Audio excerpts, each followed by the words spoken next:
Dimle lom na zingin kan va vela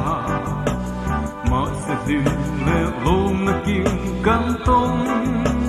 lo ve don na mai ani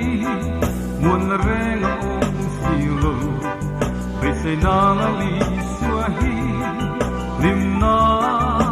ani la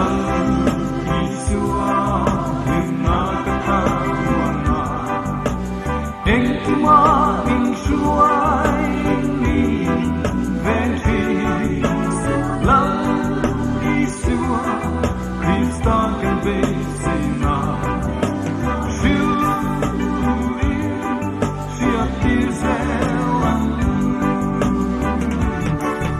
Ni propina sumle pahia min mua sielo Veilote aparangin antuayan lim tharale anhia thokin muala liang ngeyang rogu perla li suahi muana ani la isua lim na katana engkima min suai ni venti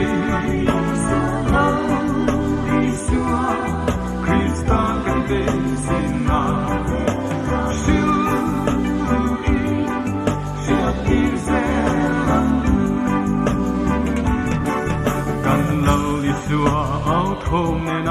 local Sua ring to ten low in the melkan puan Vansana kiang himin muangin kan lengeyan Rokuina enga tante kan zai toan Lalu Isua nakatawana engkima min suai ni ventis lalu Isua Christa kan be